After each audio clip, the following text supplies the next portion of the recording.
He walked 6 miles to save a stranger, then learned the old man owned the company that ruined him. The summer heat in Mississippi doesn't arrive like a season. It arrives like a verdict. By mid-July, the pavement on the 2-lane roads outside Claremont blisters and shimmers, and the air above it moves in slow, distorted waves, the way heat moves above a stove burner. There are no trees along that particular stretch of Route 9. No shade posts, no bus shelters, no turnoffs with any purpose, just flat cracked asphalt and a sky the color of bleached bone. It was on a Tuesday afternoon in July of 2019 that a man named Marcus Reed walked that road with a bag of prescription medicine in one hand and less than $5 in his pocket. He was 42 years old. He wore a gray t-shirt, faded at the shoulders, a work shirt unbuttoned over it, against the glare, jeans soft from too many washes, and a pair of athletic shoes that had begun to separate at the left sole. He wasn't walking for exercise. He was walking because his truck had run dry the night before, and he hadn't yet had the money to fill it, and his mother needed her blood pressure medicine before dark. Marcus Reed walked that road without complaint. He had been doing quiet, uncelebrated things without one for a long time. He saw the car first. A blue sedan, late model, pulled off the road about 300 yards ahead. The hood was up. That alone wasn't unusual, but the man beside it was. He sat on the ground with his back against the driver's door, one leg extended straight in front of him, the other bent, a metal brace visible where his trouser cuff had ridden up. His collar was dark with sweat. His hand was raised in a weak, wavering gesture each time a vehicle passed. And each time, every vehicle passed. Marcus counted 4 cars between himself and the sedan. None of them slowed. He could have kept walking. The man wasn't on fire. There were still hours of daylight. Someone would stop eventually. Marcus knew what eventually meant on a day like this. He crossed the white line and walked to the car. The man looked up. His face was flushed the deep red that comes with age and heat and dehydration all at once.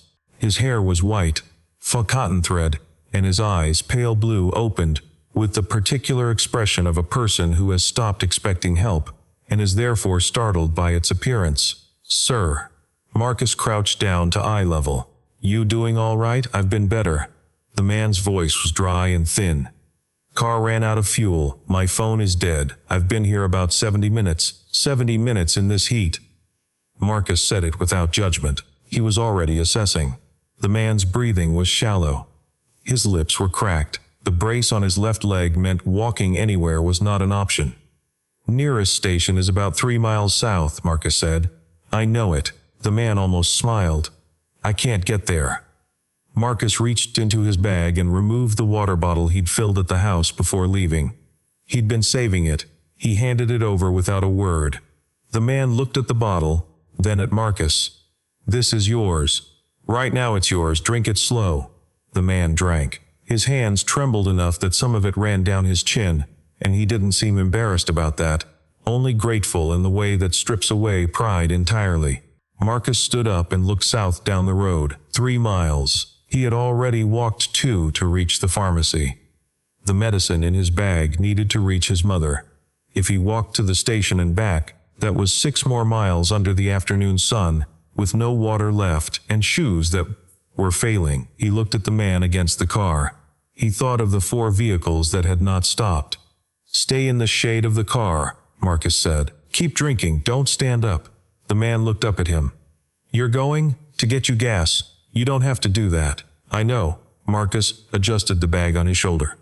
"Put the hood down. Lean it against the front tire if you need to rest." He turned and started walking south. The first mile was heat and concentration, the kind of focus that replaces discomfort by refusing to acknowledge it. Marcus kept his stride even, his breathing controlled, his eyes on the road ahead. Trucks passed, a minivan. An SUV with a family inside, a child's face pressed briefly to the window before they were gone. The second mile was when the pain started. His left heel, where the sole was separating, began to catch with each step, the edge of the loose rubber scraping the road, bending wrong. He didn't stop. He shortened his stride on that side and kept moving.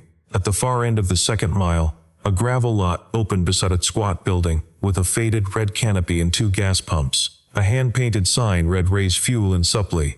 Inside, behind a counter lined with motor oil and beef jerky and tire pressure gauges, a man in his mid-50s with sun-dark forearms and an expression of practiced suspicion watched Marcus push through the door. Marcus was soaked through. The front of his work shirt had gone dark. His shoe was clicking with each step from the loose sole. "You got a gas can I can buy?" Marcus said. The man behind the counter, Ray Collins as his name tag read, looked at him steadily. "You got a car out there?" "Not mine." Man broke down 3 miles north. Older gentleman, can't walk. Been sitting in the heat over an hour. Ray looked through the screen door at the empty lot. "He send you walking?" "He didn't send me anywhere. I just walked." Ray moved to the back of the store and returned with a small red fuel can, the gallon size already empty. He set it on the counter next to a price marker. The total for the can and a gallon of fuel came to $11 and change. Marcus counted what he had. He was $4 short. He set his pharmacy bag on the counter, slid the receipt from inside. He'd spent most of his cash on the medicine. What remained wasn't enough. He looked at the receipt. Looked at Ray. He didn't apologize, didn't make excuses. He simply said, "He can't last much longer out there." Ray looked at the receipt, looked at Marcus, looked at the separating sole of Marcus's left shoe. He was quiet for a long moment. Then he reached under the counter and opened a small jar where he kept accumulated tip money from the cold drinks he sometimes sold to truckers. He counted out what was short and added it to the pile without remark. "Fill it up at pump 2, Ray said. Marcus nodded once. He filled the can, screwed the cap tight, and started walking north. The return 3 miles were harder. The can wasn't heavy, but the handle was thin metal, and it cut into his palm as the angle shifted with each step. He transferred it hand to hand. The heat had peaked and wasn't yet declining. Once he stopped, set the can down, and stood with his hands on his knees until the edge of dizziness passed. Then he picked the can back up and kept moving. He found the old man exactly where he'd left him, in the shade of the car, the empty water bottle on the asphalt beside him. The man looked up when Marcus came around the front of the sedan, and something in his face moved in a way that didn't have a clean name. Not just relief, something more and quieter than that. "You came back," the man said. "I said I would." Marcus poured the gas without hurry, making sure it didn't spill. The man watched him with that same expression. When the engine turned over and caught, Marcus screwed the gas cap back and wiped his hands on the inside of his work shirt. The man reached for his wallet. "Let me give you something," he said. He had already opened it, already had bills in his hand, 5 of them, hundreds. "Please, this doesn't begin to cover what you did, but let me." "No thank you," Marcus said. The man looked at him. "I didn't do it for payment," Marcus said. "I did it because you needed help, and I still had 2 working legs." "Then let me at least know your name." "Marcus Reed." "Harold Whitaker." The old man looked at his hand before extending it, as if checking it was steady enough. It wasn't quite. Marcus shook it anyway. "Where do you live, Marcus?" Marcus glanced south toward town. "Maple Street. Little house with the green metal roof. You'll know it." Harold nodded slowly. There was something in his expression Marcus couldn't quite read. Something that had gone thoughtful and still. "I appreciate what you did today," Harold said. Marcus picked up his pharmacy bag. "Make sure you get water when you reach town." He turned and walked home. He didn't know, as he walked, what Harold Whitaker was quietly recognizing. He didn't know the weight that had settled over the old man's face as he heard the name Marcus Reed. He didn't know that Harold had spent years away from his company, grieving the loss of his wife, trusting that the people he'd left in charge were still honoring what she had believed. He didn't know that the name on the termination file in Dallas Crow's personnel records, the file marked insubordinate and unreliable, was his own. He only knew he was tired, and his mother's medicine was in the bag, and the left shoe was giving him trouble. He walked home. Marcus Reed was not always the man walking that road on foot. There had been years, good ones, steady ones, when he drove a company truck to work, and knew every driver on his crew by name. and knew their routes the way some people know the streets of their own neighborhood. He had built that knowledge slowly, over years, and it wasn't decorative. It was functional. It was the kind of knowledge that made things run. He had worked as a regional logistics supervisor at Whitaker Medical Supply for 11 years. The company distributed medical equipment, pharmaceuticals, and emergency supplies to hospitals, clinics, rehabilitation centers, and community health facilities across a 4-state area. To most people, logistics meant trucks and timelines. To Marcus, it meant something more specific. It meant that the dialysis machine reached the rural clinic by 7 in the morning, before the first patient arrived. It meant that the oxygen concentrators made it to the assisted living facility before the weekend, not after. It meant that the people at the end of the route who had the least ability to advocate for themselves were not also the ones who waited longest. He had learned this from his mother, Evelyn Reed, who had spent 30 years as a nursing aide and medical assistant in community clinics. She was 68 now, managing blood pressure with medication and careful meals, and the slow patience of someone who had accepted that the body required maintenance. She had told him once, in the flat, direct way she had, that the difference between a system that worked and a system that didn't wasn't always money. Sometimes, it was just whether the person running it believed the people being served deserved to be served on time. Marcus believed that. He had believed it without announcing it, simply by doing his job the way he understood it ought to be done. It took 12 years for the company to give him a reason to stop. His name was Dallas Crow, and he arrived as Regional Director of Operations in the spring of 2016. Dallas was 47, white, well-dressed in the particular way of people who want their clothing to do some of the work of authority, and he spoke about logistics in terms that Marcus recognized as technically correct and morally indifferent. Words like efficiency, route discipline, cost optimization, resource allocation. Marcus had used some of those words himself, but in Dallas's mouth, they formed a different kind of sentence.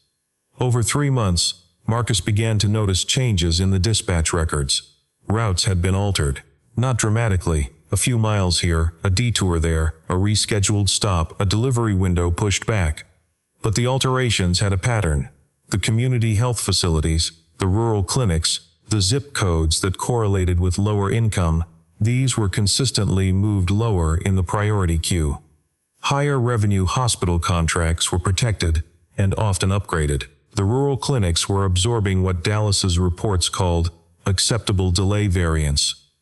Marcus pulled the GPS timestamps. He pulled the actual delivery confirmations. He cross-referenced them against the adjusted route logs. The picture that emerged was not ambiguous. Deliveries to low-income service areas were running late, systematically, while the same drivers were arriving early or on time at private facilities. The route changes created slightly longer distances that generated additional mileage fees. Equipment held in the secondary warehouse between stops created storage fees that appeared on client invoices from those same community clinics. And when complaints arrived, the language in the response letters consistently attributed the delays to driver non-compliance, traffic conditions, and geographic access difficulty. Marcus went to Dallas directly. He brought the data, printed it out, put it on the desk. Dallas looked at it the way someone looks at an insect they are deciding whether to remove from their kitchen or simply ignore. The optimization models account for this, Dallas said. The optimization models are producing a consistent outcome where poor communities wait longer, Marcus said. That's a side effect of route efficiency, not a bias. The side effect has a pattern.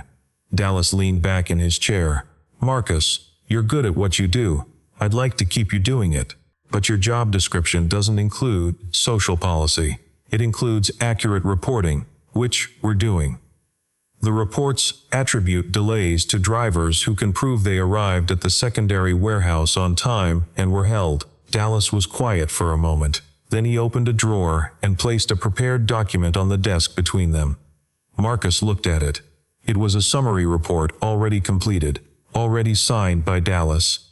ready for Marcus's countersignature. The language ascribed every documented delay to driver communication failures, inclement weather, and route access issues. It said nothing about the systematic reprioritization. It said nothing about the fees. It said nothing accurate. "I need you to co-sign this," Dallas said.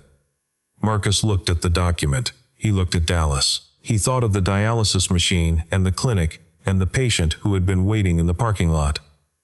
"No," he said. Dallas nodded slowly, as if confirming something he had already calculated. "Take the weekend to think about it." Marcus didn't need the weekend. He also didn't return the signed document. 2 weeks later, he was called into HR and informed that his position was being eliminated due to performance concerns and a documented pattern of insubordination and unreliable reporting. He was 40 years old. He had 11 years of clean evaluations. He had in his filing cabinet at home a copy of every altered route log, every GPS timestamp discrepancy, every email from Dallas about low-yield neighborhoods, every letter he had received from clinic staff asking why their supplies kept arriving late. He had all of it. He had told no one who had the power to do anything about it, because no one who had the power to do anything about it had asked. The year after his termination, Marcus did what he had always done. He worked, not in logistics. No company in the region was interested in a logistics supervisor with a termination letter that used the word insubordinate. He picked up day work. He repaired conveyor equipment for a small warehouse outside town, work he knew from years of watching his crews maintain their trucks.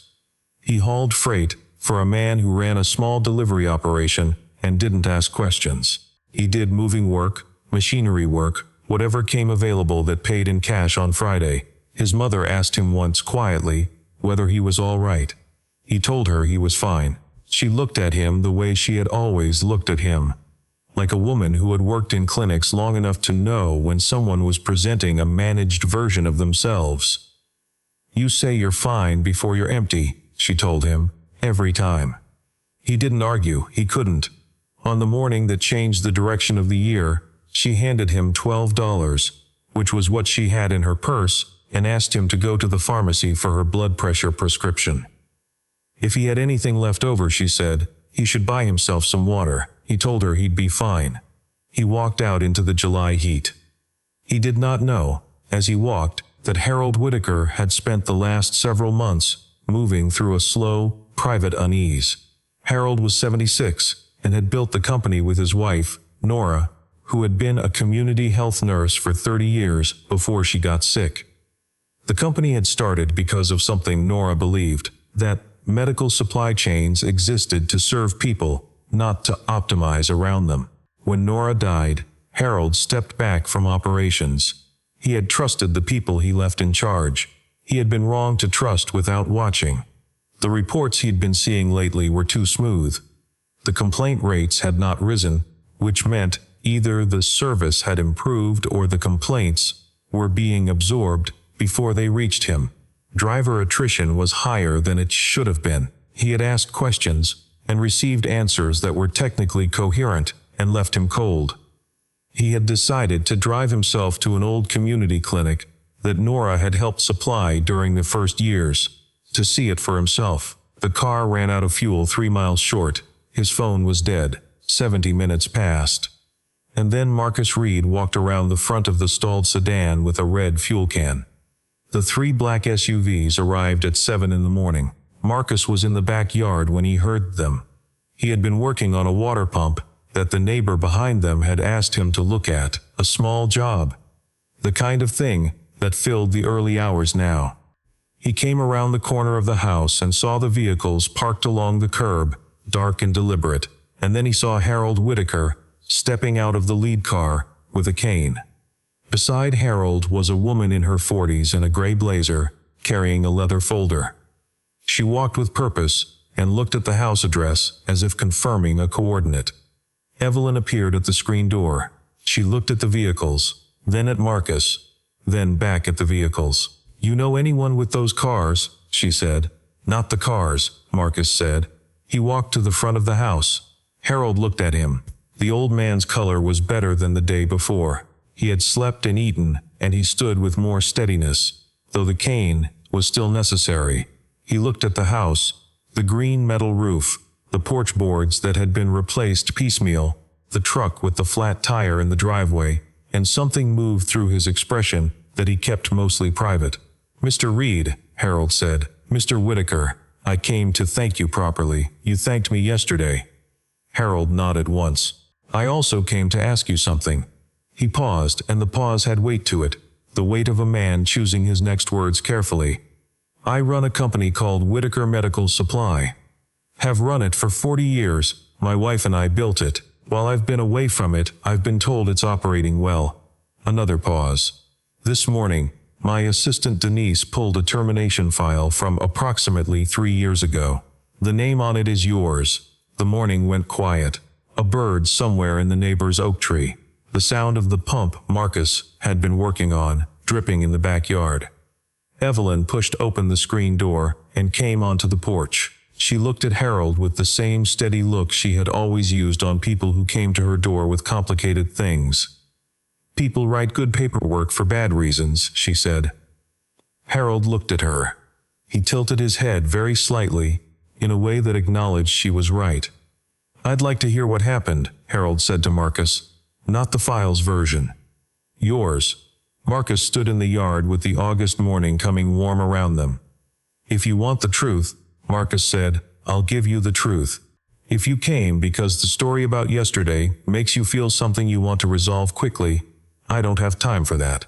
Harold was quiet for a moment. "Then, I want the truth. Then let's start." They met at the regional operations office. 2 days later, Marcus drove his mother's car. He wore the cleanest shirt he owned, which was a button-down flannel that was clean and pressed, but was not the kind of shirt one wore to an office of this size. He was aware of that. He was also aware that he had driven an hour to get there, and that he was carrying, in a toolbox he'd transferred to a canvas bag, documentation that he had kept for 3 years because he believed someone would eventually need it.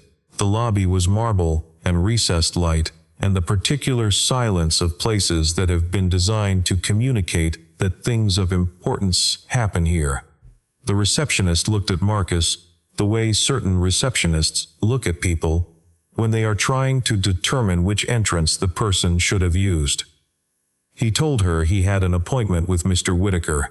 He was directed to the 4th floor. Dallas Crowe was already there. Marcus saw him before Dallas saw him, which gave Marcus a single second to settle his expression into something neutral. Dallas stood near the conference room entrance in a suit, the color of a clear sky, and an expression that had not yet completed its transition from surprise to recovery. He extended his hand with a smile that was as practiced as a signature. "Marcus," Dallas said, "I have to say, I didn't expect to see you here." "I imagine not," Marcus said. Dallas looked past him toward the elevators, where Harold was making his way with Denise. The smile didn't disappear. It just relocated to a different part of Dallas's face, the part that didn't reach his eyes. "Harold," Dallas said warmly, moving toward the old man. "I wasn't aware you were coming in. I would have prepared a full briefing." "I know," Harold said. He did not stop to greet Dallas but continued toward the conference room.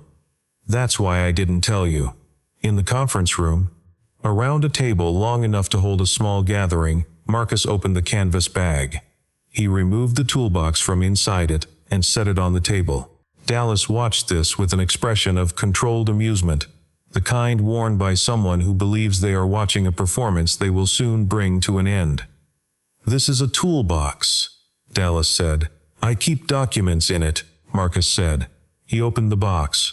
Inside, in waterproof folders held together with rubber bands, were the printed route logs, the GPS timestamp records, the emails, the delivery confirmations, the letters from clinic staff, and a thumb drive with backup copies of everything.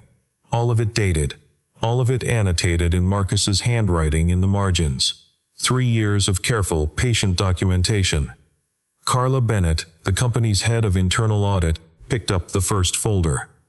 She was in her 50s, with reading glasses, and a manner that suggested she had spent years being the least popular person in conference rooms, because she kept saying what the numbers actually meant. She did not look at Dallas. She looked at the folder. She turned to the second page, then the third. Her face did not change expression, exactly, but something in its set became fixed, in a way that suggested she had found what she was looking for before she had expected to find it. "We'll need GPS backup access," she said. Dallas opened his mouth. Denise set a laptop on the table. "Requested last night," she said. "Already authorized." The screen opened to a route comparison display. 2 sets of lines across the same regional map. Actual GPS tracking overlaid against submitted route reports. Dallas looked at the screen.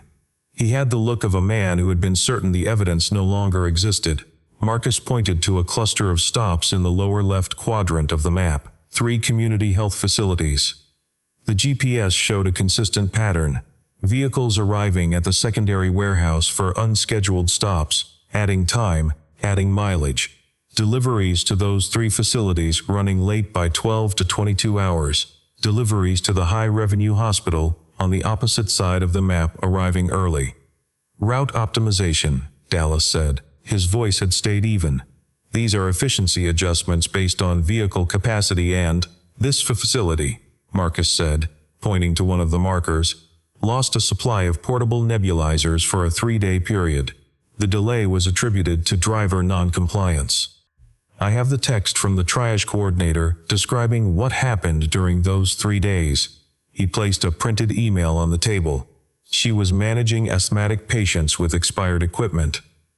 The room was quiet. Carla set down the folder she was holding and picked up another. Harold sat at the end of the table. He had not looked at the screen. He had been looking at Marcus, and at the documents, and at the toolbox, and now at the email. His expression was the expression of a man absorbing a correction to something he had believed for a long time. Dallas shifted in his chair. Marcus was terminated for a documented pattern of. "I have the report he was asked to sign," Harold said. He had one copy in front of him which Denise had pulled from the files. He read from it not loudly, just flatly. "Driver non-compliance, route access complexity, weather conditions." He set the paper down. "There is no weather in this data, Dallas. There is a pattern." Dallas made several more attempts over the following hour. He used phrases like context, complexity of operations, industry standard variance, and adversarial reporting. Each time, Marcus simply indicated which document answered the point. He did not raise his voice. He did not interpret. He let the route logs and timestamps and emails do the work he had held them ready to do for 3 years. At 11:15, Carla Bennett asked for an adjournment to complete an accelerated audit review. She looked at Marcus before she left the room. "You kept all of this," she said. It wasn't a question. "I knew what it meant," Marcus said. She nodded, once, in the way of someone who recognizes careful work. The formal audit took 3 weeks. What it found was consistent with what Marcus had documented, and larger. 17 route modifications affecting low-income service areas across 14 months. 6 community health facilities with systematically delayed deliveries, all attributed to driver error. 4 drivers who had been formally disciplined for delays that GPS data showed were caused by warehouse holds. Additional mileage fees billed to community clients that were generated by rerouting those same clients' deliveries. Storage fees charged to the same facilities for equipment held in the secondary warehouse between rerouted stops. Dallas Crow's performance bonus in the relevant quarters, tied to operational cost reduction, was documented alongside the cost reductions that had generated it. One email, retrieved from archived internal communications, read, "Don't waste premium routing assets on low-yield delivery zones. Use them for accounts that can actually return value." Dallas was suspended on the 3rd day of the audit, pending the complete review. By the end of the 3rd week, the file had been referred for external review by the State Attorney General's office, on the grounds of potential fraudulent billing. The 4 drivers were exonerated. Their personnel files were corrected. They were offered reinstatement and back pay. Denise located 3 separate letters of complaint from community health facilities that had been routed to Dallas's office and marked as resolved. None of them had been responded to substantively. She drafted responses from Harold's office that included a formal acknowledgement of the delivery failures, a commitment to corrected routing, and partial reimbursement of fees billed during the delay period. Harold met privately with the triage coordinator, whose email Marcus had placed on the conference room table. The meeting lasted 40 minutes. Harold came out of it looking older and quieter, and more resolved than he had in years. On the first Monday of September, Marcus drove to the Regional Operations Center for the last time, or what he thought would be the last time. Harold was waiting for him in the lobby, not the conference room. He was standing near the window that looked out on the parking lot, watching a delivery truck pull out through the gate. He turned when Marcus came through the door. "I owe you an apology," Harold said. "You don't," Marcus said. "You weren't there when it happened." "I wasn't there when it happened because I stopped watching." Harold was quiet for a moment. "Nora always said you have to watch. She said the moment you stop watching is the moment the mission becomes a revenue model." He looked out the window again. She was right. Marcus waited. "I'd like to offer you a position," Harold said. "Not your old one. A new one. Independent Community Logistics Inspector. You would report directly to the board. Your function would be to audit service delivery across all community accounts, flag discrepancies, protect driver records from administrative misuse. You'd have authority to halt routes for review. Nobody between you and the board." Marcus looked at him. "You'd be doing what you were already doing," Harold said. "Except this time it would be your job description." Marcus thought about the clinic triage coordinator's email, about the nebulizers, about the patients who had waited. "When do I start?" he said. Harold almost smiled. "Monday." 3 months later, the Regional Operations Center had a new route map on the wall of the dispatch floor. The language had changed. Where certain service areas had been internally categorized with terms that spoke of yield, value, and optimization, they were now labeled under a single header: Community Critical Routes. The map showed delivery windows in green for every community health facility in the service area. The windows were early morning times, because community clinics ran on early morning timelines, because their patients arrived before 7, and sometimes before 6, and needed their supplies present when they arrived. The 4 drivers who had been disciplined had returned. Marcus met with each of them individually before they came back. He listened to what each of them described about the period under Dallas's management. The pressure, the paperwork that made them look at fault for delays they hadn't caused, the way the system had used their names to cover its own choices. He didn't offer speeches. He offered accurate records and a commitment that the same mechanism would not be available to any future manager. Ray Collins received a letter in the mail with a check inside. The amount covered the money he had pulled from the tip jar, and then some. The note read simply, "You helped me get there. The route is fixed now." Evelyn Reed came to the operations center on the day Marcus's nameplate was mounted on his office door. She stood in the hallway and looked at the words, "Marcus Reed, Independent Community Logistics Inspector," and didn't speak for a moment. Harold stood a few feet away. Evelyn said finally, "Took them a while to give the job a name that matched the person who was always already doing it." Marcus looked at her. "What job is that?" She looked at him the way she had always looked at him. "Making sure nobody gets left behind," she said. Harold reached into the small refrigerator in the break room off the hallway and came back with a sealed water bottle. He held it out to Marcus. Marcus looked at it. "You're not paying me back," Marcus said. "No," Harold agreed. "I just want to make sure the person who walks the farthest isn't the one going thirsty." Marcus took the bottle. Outside the window, a Whitaker delivery truck turned out of the lot. It took the ramp south, toward the community health facilities, without stopping at the secondary warehouse. It was running 6 minutes ahead of schedule. There were no low-yield neighborhoods on its route. There was only the road and the destination, and the people waiting on the other side of it who had been told, for too long, that their wait was acceptable. Some things change slowly, and some things change all at once. What Marcus Reed understood in the quiet of that corridor with his mother's eyes on him, and a water bottle in his hand, was that the difference between the two was usually whether one person had bothered to keep the records. He had kept them, and now they had done what records do. When they finally reached the right room, they told the truth out loud. They said, "Someone walked 6 miles for a stranger on the hottest Tuesday of the year and refused $500 because the debt wasn't financial." They said, "The same man carried evidence in a toolbox for 3 years because he believed the truth was worth keeping even when no one was ready to hear it."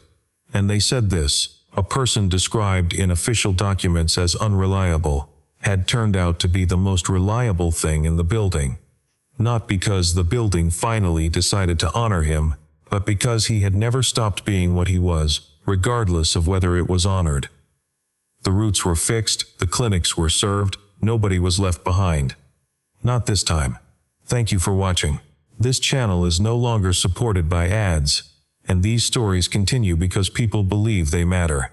Patreon is a quiet way to support the work with early access, story previews, and small moments of input before each tale is fully told. On screen now is a preview of the Patreon page. If you'd like to support the channel, the invitation is in the first pinned comment down below. I'll see you in the next story.